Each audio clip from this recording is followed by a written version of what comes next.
পাবি পাবি ডঙ্কার, কিরণমালাকে তো তুই পাবি, তাই না? কিন্তু এখন তো আমাদের লক্ষ্য একটাই, কুড়মুড়ি আর কুমারের মহা উৎসব। সেটা হয়ে গেলেই ব্যাস, তোর কিরণমালা তোর। তারপর তুই কিরণমালাকে নিয়ে যেখানে খুশি চলে যাবি, আমি জিজ্ঞাসা করতে আসবো না। কিন্তু তার আগেও ধৈর্য ধরতে হবে, তাই না? আশা করি তুমি তোমার প্রতিশ্রুতি রাখবে কটকটি। আগে তো অমরত্ব লাভ করি, তারপরে তোর প্রতিশ্রুতি রাখবো কি না সেটা ভেবে দেখব। কিরণমালা আমার চিরশত্রু, তাকে বাঁচিয়ে রাখবো এত বড় মূর্খ আমি নই ডঙ্কার। আর তাতে যদি তুই বাধা দিস তাহলে তুইও। কিন্তু সবার আগে আমাকে আদি রাক্ষসের কাছ থেকে জানতে হবে অমৃত পানের নিয়মাবলী।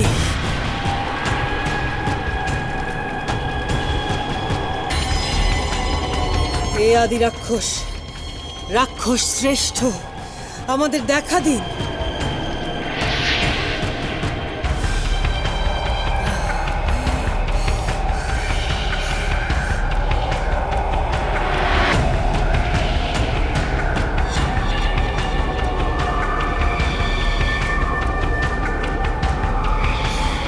দয়া করে আমাদের বলে দিন, আমাদের অমৃত পানের সঠিক নিয়ম কি? বলে দিন আমাদের। যে মুহূর্তে কুমারের সাথে কুড়মুড়ির মহা উৎসব ঘটবে, কাল বিলম্ব না করে তৎক্ষণাৎ সেই অমৃত পান করতে হবে। কিন্তু অমৃত পান করে তোমার অমর হওয়ার স্বাদ কি পূর্ণ হবে কটকটি?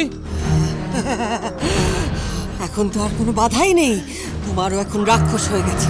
তুমি কুমারের মধ্যে রাক্ষস সত্তা প্রবেশ করিয়েছ। মহা উৎসবের আগে সেই সত্তা স্থায়ী হবে না। মরে যায় বাবা, কুমারের রাক্ষস সত্তা কাটানো যায়? কুমারের ওপর ঠিক মতো নজর রেখেছো কটকটি?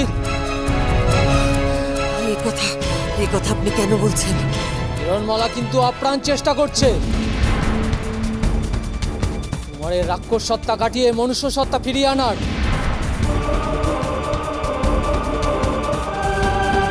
অসম্ভব, কিরণমালা পারবে না, পারবে না ও।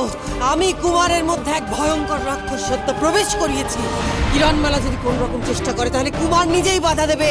এই এক ভয়ানক মায়া, এই মায়া কাটানোর ক্ষমতা কিরণমালারও নেই, আমি নিশ্চিত। কেউ যদি সেই মায়া কাটাতে পারে তা একমাত্র কিরণমালাই পারে কটকটি। রাক্ষস বিনাশের জন্যই তার জন্ম।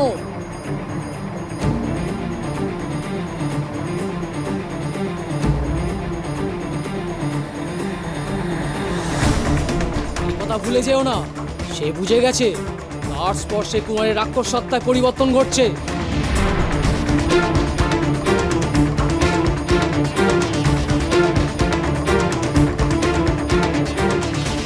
এ প্রাণপণে সেই চেষ্টাই চালিয়ে যাচ্ছে, নানাভাবে কুমারকে স্পর্শ করার চেষ্টা করে যাচ্ছে। কুড়মুড়ি তবে সত্যি কথাই বলেছে, তার অভিযোগ মিথ্যে নয় তাহলে। কিরণমালা বারবার নানা ছলছুতোয় কুমারের পক্ষে গিয়ে তাকে স্পর্শ করতে চাইছে। কিন্তু কিন্তু তাই যদি হয় তাহলে এতক্ষণে কুমারের রাক্ষস সত্তা কাটলো না কেন? স্পর্শে মায়া কাটবে না, সামান্য স্পর্শে রাক্ষস সত্তায় পরিবর্তন হলেও রাক্ষস সত্তা থেকে বেরিয়ে আসতে পারবে না কুমার। কিরণমালার হৃদয়ের সঙ্গে কুমারের হৃদয় স্পর্শ হলে তবেই একমাত্র এই মায়া কাটানো সম্ভব। তখন আর কিছুই করার থাকবে না, মানে রাক্ষস সত্তা চিরকালের মতো কেটে যাবে। কিরণমালা এখনো সেটা বোঝেনি, তবে সেটা বুঝতে ওর খুব বেশি সময় লাগবে না। ও বুদ্ধিমতী, আর জগতের সমস্ত শুভ শক্তি কিরণমালার পক্ষে। উৎসবের আগে সেটা যদি একবার কিরণমালা বুঝে যায় তাহলে তোমাকে অমৃতের আশা ছাড়তে হবে কটকটি।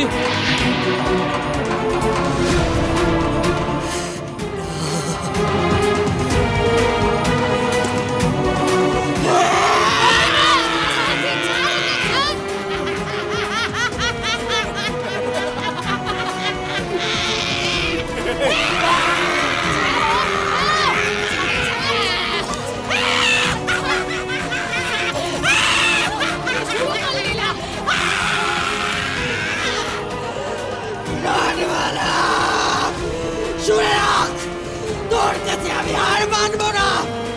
অমৃত আমার লাভ করবই, কেউ আমাকে আটকাতে পারবে না।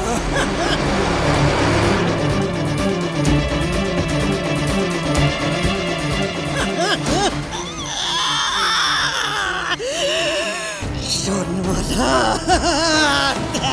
তুই কুমারের ধারে কাছে আমি ঘেঁষতে দেখি না।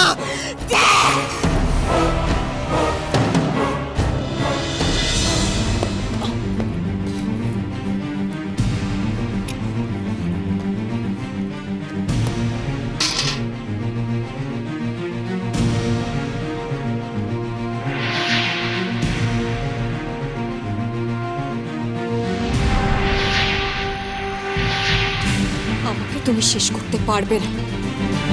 তুমি আমার কাছে পরাজিত হবে, আর তোমার সাথে কুমারের মহা উৎসব আমি আটকাবো।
কি হয়েছে মা?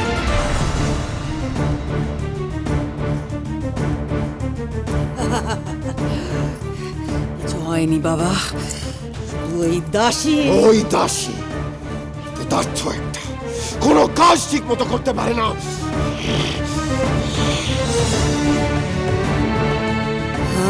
নিশ্চিন্ত হলাম, কুমারের রাক্ষস সত্তায় কোনো পরিবর্তন হয়নি, কোনো পূর্বস্মৃতি জাগ্রত হয়নি।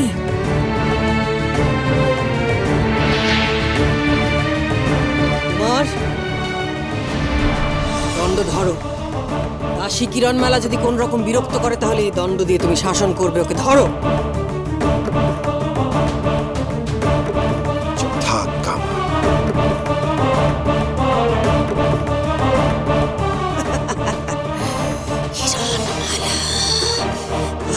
তুই এবার কুমারের কাছে, তুই আসলে এই দণ্ড আমাকে তোর আসার সংবাদ দেবে।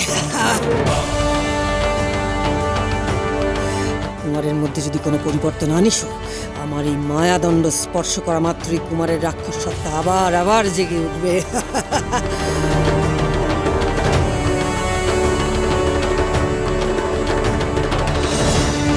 অবশ্য তুই তো এখনো জানিসই না কি করলে কুমারের রাক্ষস সত্তা কেটে গিয়ে সে আবার নিজের মনুষ্য সত্তা ফিরে পাবে। আর তুই তা পারবিও না, তোকে আমি আটকাবই। হুড়মুড়িকে দিয়েই আটকাবো কিরণমালা। কিন্তু হুড়মুড়ি বা কোথায়, আর কিরণমালাই বা কোথায়? কোথায় গেল ওরা?